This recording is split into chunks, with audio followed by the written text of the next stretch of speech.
What's up, everybody? This is Trysta. Please subscribe to This League. Tap the bell, comment below, and give us a like. Welcome to the This League podcast. I'm your host, Trysta Krick. I am here with the esteemed Andy Lou, Sam Esfandiari.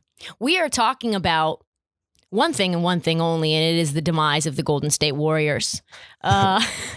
There's been very overt conversations and directives from the three stars in Klay Thompson, Steph Curry, and Draymond Green to win right the fuck now. To win right now, move your pieces. We don't want any more young boys. Get rid of these young boys that we can't play with. And then draft night comes and we see Modi Moses and oh boy, and Jonathan Kuminga. So to me, my perspective is that the whole win now thing is out the window and that it's time to sound the alarm bells because I am a pessimistic cynic. So I wanted you two to come on for a very special episode where we just talk about this and you guys give me the real perspective on what the fuck is going on in the Bay.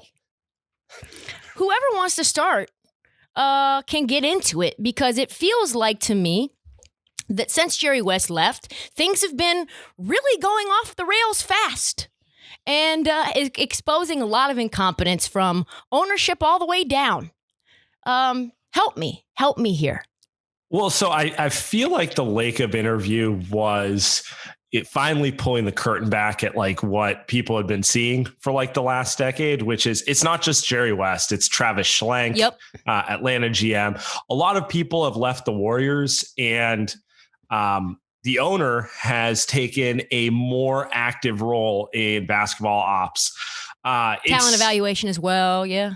Yeah. Just full Al Davis, full Jerry Jones action going on here where and in the past, the Warriors would do the thing where it's like, well, we have Jerry West, we have Bob Myers, we have Travis Schlenk, and we work together as a group. And I'm just there to kind of help them to now I have my own big board and this is who we're scouting. So it's like, I appreciated that interview just because it was like, we're no longer like pretending the facade of this thing where he's not involved in basketball ops is happening. Yeah. That Joe Lacob one-on-one with the Athletic to me was like, okay, everything that we thought was happening with them in terms of where they were heading and what their mindset was, which is like, we're going to try to win sort of now, but we're really planning for the future because we don't think we really can win now, which is actually impossible to accomplish, is to plan for the future and win now. I think that there's never been a team that's been able to do that. And if you can think of one in the NBA community, please let me know. It does feel to me like, Andy, it's just kind of, they're not even going to be close to contending. I can't imagine if you're Steph Curry and you're Draymond Green listening to that you walked away with a smile on your face and said, yes, I can't wait. I cannot wait to be the kindergarten teacher to these 19-year-olds, which I think if you ask Sam and I, as Warriors fans, we are excited about the three guys that they've drafted in the last 2 years. Wiseman, Moody, and Kuminga, we think are going to be fantastic basketball players in 5 years. Like that's kind of the thing. If you ask us, we're happy about it. But you know, you want those three guys to be Steph, Draymond, and Klay. That's what you want. In a best case scenario, you want those three guys to be who the three guys the Warriors have today. So the question becomes, why? Why does Joe Lacob feel like he has to do that now versus kind of punting to the future? I don't know. I think part of it is that he feels like he brought the 3 championships to the Warriors. He feels like he has a big hand in that, more so than Steph Curry, more so than some of the players. I think that gets his ego or anybody's ego to a level where he feels like he starts to have these grand delusions about where he wants the franchise to be at. Here's the thing.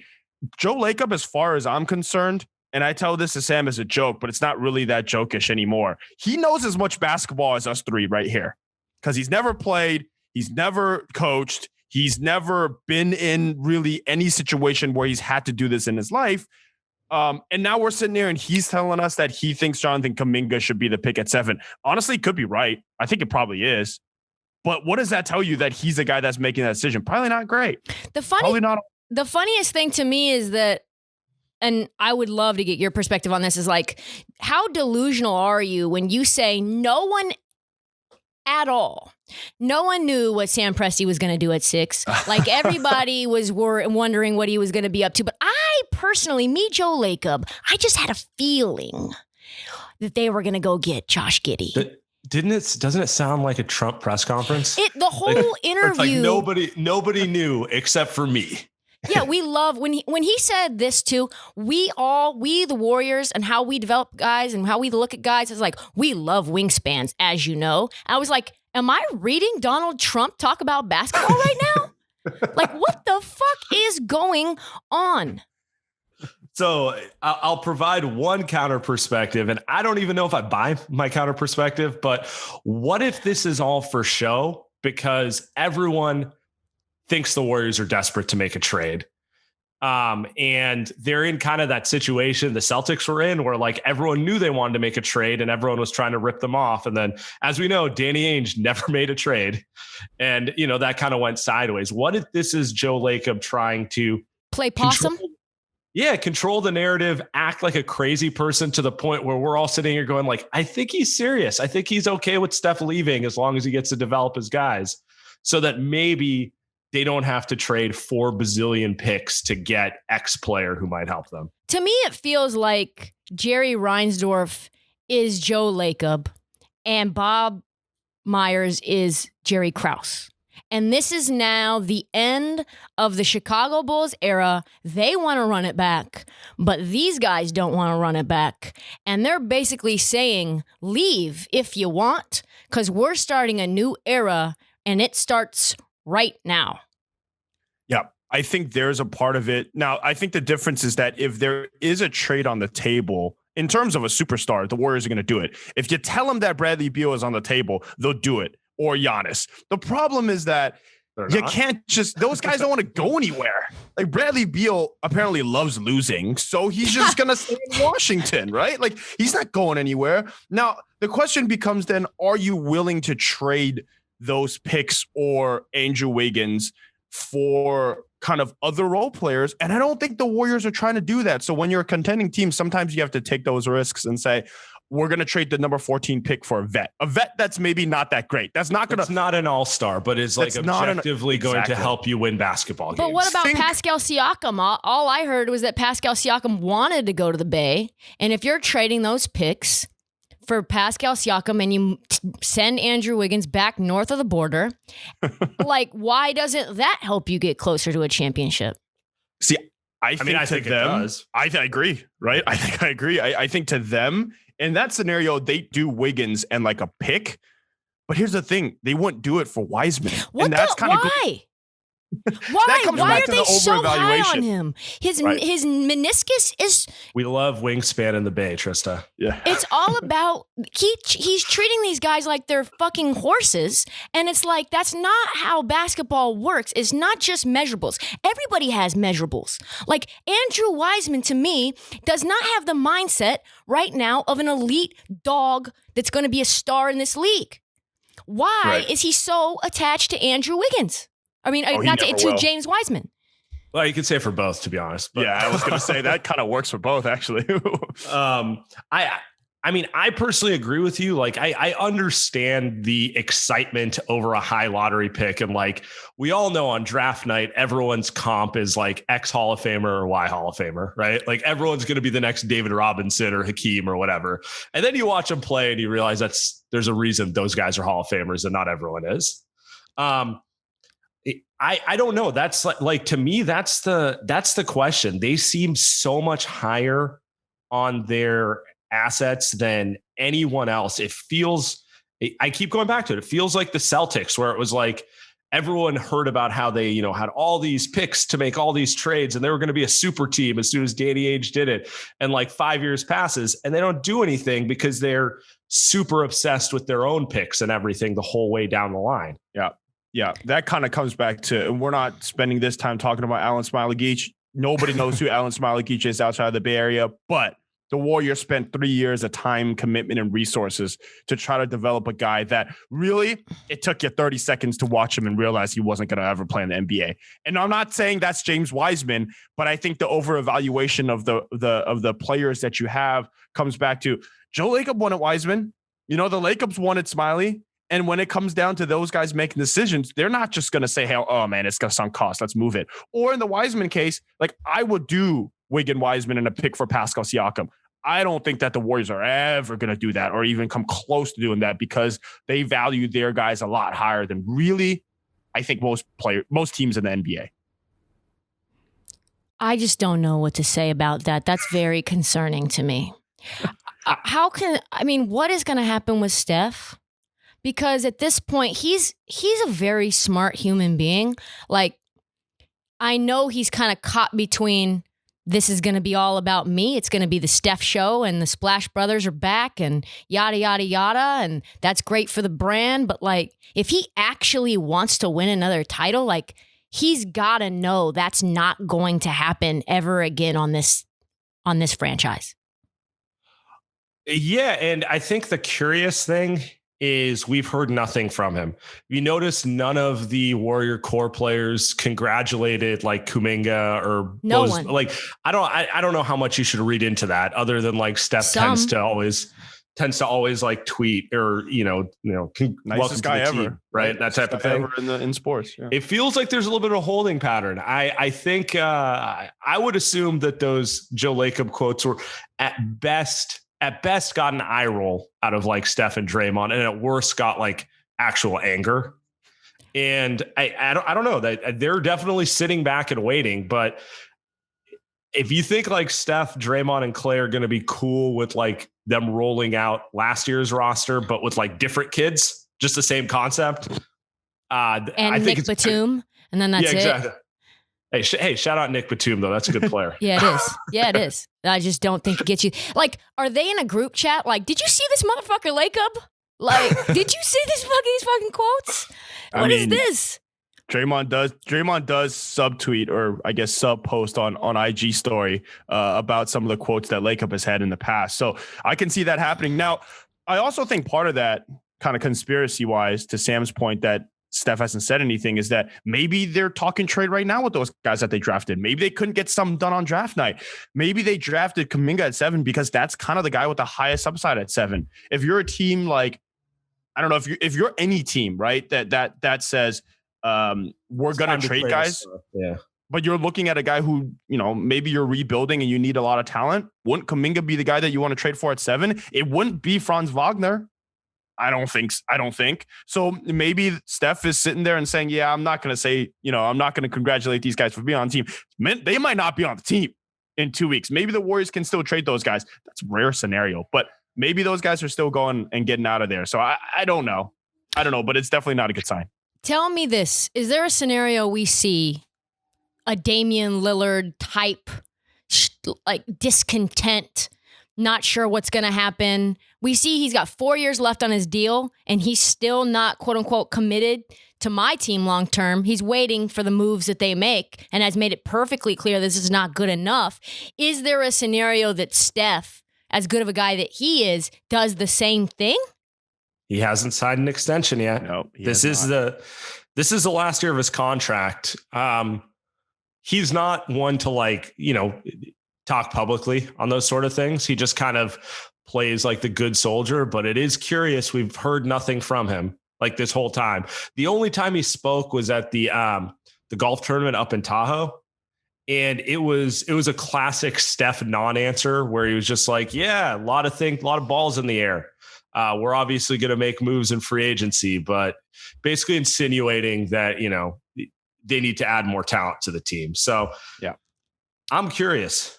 That is a lot of money he's probably starting the extension, right? I think everybody kind of on both sides knows he will, but because it's a lot of money he'd have to turn down if he doesn't. It's just, I don't even know. Sam, you probably know what the actual amount is. 50 million, 60, 70. I don't know what it is. An incredible amount. But the fact that he's not signed it yet is actually interesting. And who's to say it couldn't be a sign and trade? It could. I mean, but you're saying with Lillard is that he signed the contract and a year later he's saying, "Well, I don't know." He's about to start that contract now. There's 4 years and it's just beginning, and he's like, "I'm not sure." Yeah, I mean which is a fair point if I think Lacob goes down this route. But I am with Sam a little bit. Some of this is showmanship with Joe. He's always been a braggadocious salesman. Like that's just what venture capitalists do. Exactly. That is correct. Exactly. Yeah. Is there nothing more venture capital than trying to sell you on the future when what you're looking at in front of you, you're like, I don't know about that guy. Like that's the most VC thing of all time. You want Series D?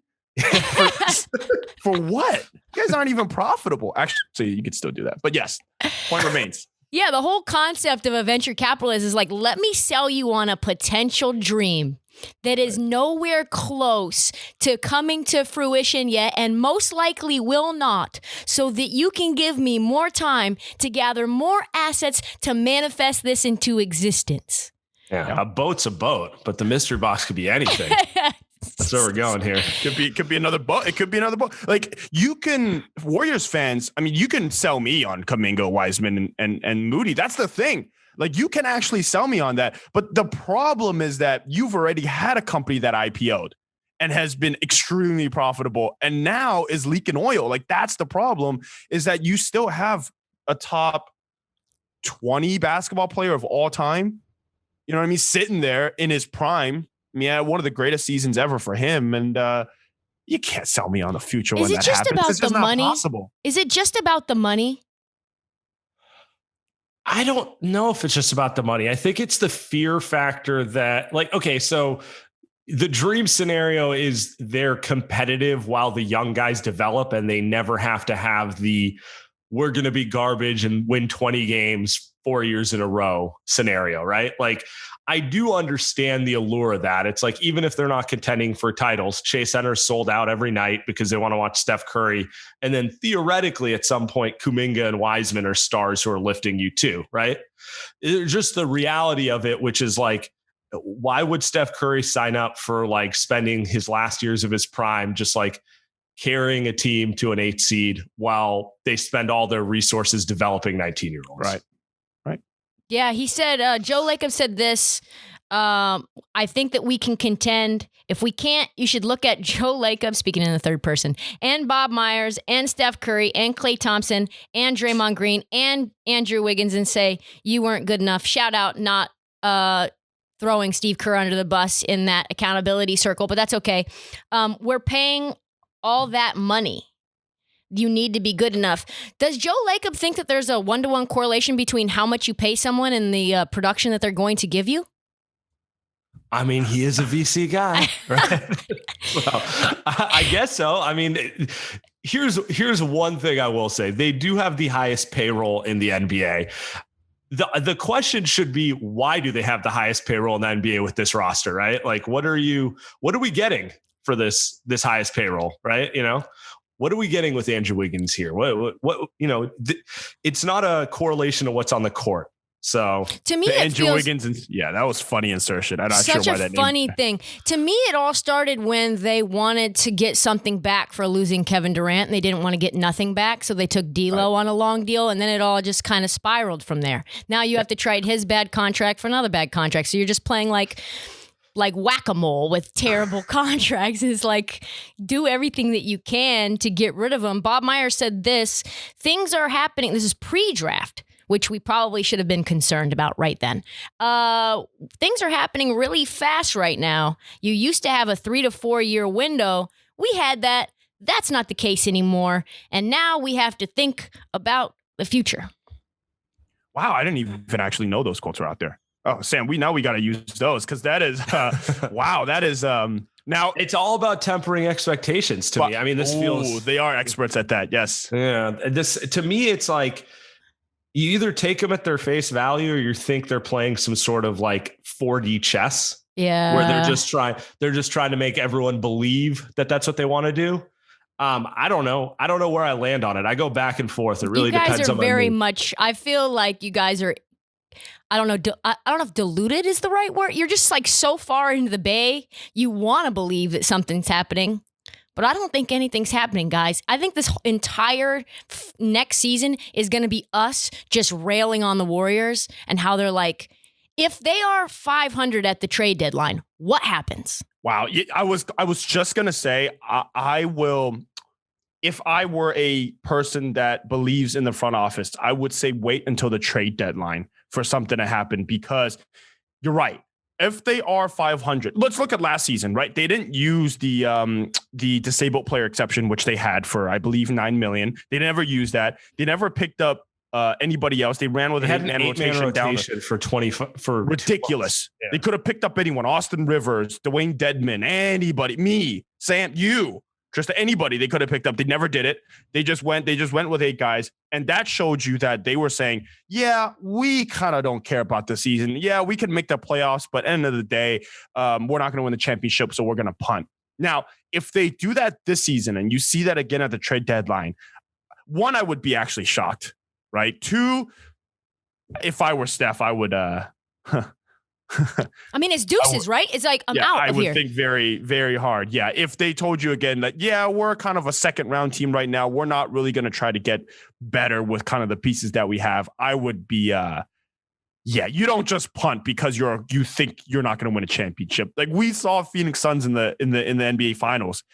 The Phoenix Suns were not a top 3 team all season. What about maybe not even a top 4 team? What about the Milwaukee Bucks? Milwaukee Bucks, like going and getting PJ Tucker, going and getting I mean, they traded 3 firsts for Drew Holiday also, though. Like that, and then they had injuries too. But Sam's point is, how did they even get there? Yeah, I mean, they probably would have lost to Brooklyn if Kyrie doesn't get injured in the middle of that series, based on how it was going at the moment. But you never know what's going to happen. You never know what happens. All you can do is like put yourself in that situation. Warriors have lucked out from it and kind of had bad luck with it. Like in 16, where guys started getting hurt in the playoffs. Like all you can do is put yourself in a position 19. And kind of, exactly. Well, 19's a little more tragic, but all you can do is put yourself in that situation. And it's kind of weird that their management's like, we're like a 5 seed. What's the point? We're like a 7 seed. What's the point? You know, if we're not going to have the greatest team on earth, what's the point in even trying to go for it? Yeah. Like that's not how sports works. All championships count the same. That's the crazy part. It's like not trading for anyone outside of Bradley Beal, right? It's like, we don't want Joe Ingles. Like that's the new rumor. We don't want Joe Ingles. We only want to make a trade if it's Bradley Beal. Like that's kind of the stuff where you're a little, I don't know. Well, isn't that very short-sighted though, given that you see how important it is to have depth, to have critical role players that fill, roles that your stars don't fill, to have an actual cohesive team and not just a squad full of stars. I mean, we see Team USA and how fucking garbage they look on the international team, and they've got 15 or 9 all-stars on that team, right? So like you see the Clippers picking up, Marcus Morris, Nick Batum, and these guys get big minutes and actually contribute. Torrey Craig contribute. You know what I mean? You know what I'm saying? And it doesn't feel like.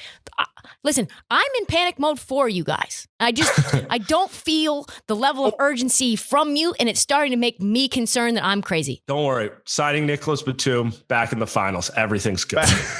I do feel like there are a lot of people out there that aren't Warriors fans or cover the Warriors that are more stressed out about the Warriors. And I think that says a lot. That says a lot. Where there are people outside of Warriors saying, "What the hell is going on over there?" It feels very dysfunctional. What is happening? Meanwhile, you talk to like average fans in the Bay Area, and the vibe I've got is, what he said made sense. Yeah, we'll do that because they're dealing with so much goodwill because of the run they went on previously that it isn't obvious to people who are around the Warriors or around the Bay Area that like you might be in for a little bit of a rocky ride and dysfunction, the way it is to like you on the other side of the country, or quite frankly, 29 other teams, Yeah, it's you get that 3 title goodwill gets you. It probably will get the Warriors until Steph retires in a couple lean years. We saw this. I'm a San Francisco Giants fan. Sam isn't, but Sam makes this comparison all the time. They'll get with goodwill until you're that best player retires, that run is over, and then a few years after that, and then it'll expire. So maybe 6, 7, 8 years is wow. There'll probably be no panic, and then wow. Wow, that's San Francisco fans are also different. Bay Area fans are also different than the East Coast market. It's a little different than the East Coast. Or if Steph demands a trade and then Draymond's gone and then Clay's gone and you have to gut everything. Wow. That is the one wild card. If Steph actually takes a public position that's like antagonist, if he does what Aaron Rodgers did last week. Right. I would be curious to see how that was received, because as much as the fan base trusts ownership because of all the success they've had, when you have like probably the greatest player in franchise history, if he ever came out and said something like along the lines of what Aaron Rodgers said last week, I'm not so sure that, Joe Lacob wouldn't get booed a second time. Yeah. All right. Well, Panic in the Bay. Let's move on. My boy, Tsunami Poppy. I would be very curious to know your opinion on where he goes, what happens with him, and your reaction to him saying, he can't be put into a box and he thinks he's a perfect fit with Greg Popovich and Greg Popovich's system. He is the best quote in the NBA because he reminds me of Michael Scott, where like he just starts sentences and does not know where he's going. And it's like half the time he uses words where I'm not sure he knows the definition of the word that he's using. Like these quotes are amazing. And yeah, I do love the list is like, oh, you thought Steve Kerr was kind of like a difficult coach to play for. So you want to up the ante. You want like Spo or Pop. Like that's going to fix it. That was so wild to me. Do you think that they do a sign and trade, Warriors? Like, or try to. Yeah, I think right. I think the Warriors will try to, but it's kind of also up to Kelly Oubre to kind of say, I kind of want to help the Warriors out, which I don't know. Solid. Yeah. If you're Oubre and you kind of work through, let's think about what Oubre dealt with through the season, right? He came in through the season, he slumped. I think he shot about 2% from three. Was asked to play out of position. Yeah. Then was moved to the bench. Mm-hmm. Steve Kerr twice, like publicly, kind of was Belayed like, just kind of. Yeah, I mean, he's not a starter, but we'd love to have him back. It's like, oh, thanks. He's a 25-year-old kid that has an immense amount of talent. And honestly, Steve's right. He's not a starter. He's better off the bench, right? But if he's a better six man, you want to keep the guy, you got to at least want to say the right stuff. So if you're Kelly Oubre, who, I mean, funny guy, but if I were him, I would say, just give me $20 million with San Antonio. I'll move on. Like, and you could sense it with him all year, like the contract year stress. Like you'd see it with him when he'd miss a few shots in a row. You'd get that vibe. Like you could just see in his mind, he's thinking, will I not get the contract I want if I can't hit a shot type of thing? Like it's kind of stressful, but I do hope he goes to San Antonio because I would love to see Oubre and Pop together. That might make Pop retire mid-season. That move I could see. All right, Becky, it's your turn. You want the challenge? Here it is. Fucking Tsunami Poppy. Teach him how to pass, please. Jesus Christ. I mean, that's so wild. And it's not like the Warriors can't lie. They're very good at lying. So I don't know why Steve Kerr didn't just lie and say, oh, I love Kelly. He's great. He's a good starter. We're just trying to figure out our rotation right now. Steve's not good at lying. That's the problem. He'll like publicly, hey, we're not chasing wins. Remember that one? No, I do. Yeah. Why would you say that? Why would that be a public statement you make? So Clay, let's talk about him. When's he going to be back? Ask Dr. Andy. Nobody's saying anything about him. I know I got an update when I think he was jumping or running or something. There was like a breaking news about it. Bob Myers did kind of say he doesn't think he'll be ready for the start of the season. So that's like the only thing we're really going off of. Like I wouldn't expect him in uniform on opening night. No. And that's not, I don't think that's a setback, and I don't think that's a bad thing. It's a long recovery process from 2 ligament injuries. And I think even when he comes back, he's playing probably 15 minutes a game until February. And he'll probably be at about, you would hope, 80% or so by the time the playoffs come around. But even then, he's not playing 36 minutes a game like he usually does in the postseason, right? Which is why when you look at the quotes from Joe Lacob and Bob Myers and Steve Kerr that say, a lot of this hinges on Klay Thompson, it's not fair to Klay Thompson. You think he wanted to rupture his Achilles and tear his ACL? Like, it's not fair to say that this guy, if this guy's healthy, like he's not going to be healthy. He's not going to be 100%. Like, it's going to take him another year to get there. So I think that's where the quotes, it just doesn't make sense to Warriors fans, or at least to Sam and I, because you can't expect Klay Thompson to be 2019 Klay Thompson, which was an awesome best player that he's ever been in his career. You can't. Guy's gone. And doesn't that pressure sort of put, how would I put this, him in an uncomfortable, vulnerable spot from a physical standpoint where he could possibly get injured by being put into spots or being rushed back? Or I mean, that's basically what happened with his Achilles, right? Like, he injured it playing pickup, and it wasn't team sanctioned pickup. I'll put it that way. Yeah. So that's also Klay. That's how he tore his ACL. He's the kind of guy who's like, it's not hurt that bad. I'll keep playing hard. Like, it's why he's as good a player as he is and why fans adore him. Like, he plays through everything. So I think they're trying to figure out how they can like effectively get him to, both play while not ignoring the way his body feels and doing like normal maintenance stuff so he doesn't re-aggravate anything. Prediction time. 82 games next season. How many Warriors wins? You got to ask me after free agency. This is unfair. Like, right now I'm looking at like say Steph, you get Nico. Nick Batum. You get Nick Batum. No, 80 and 2. No.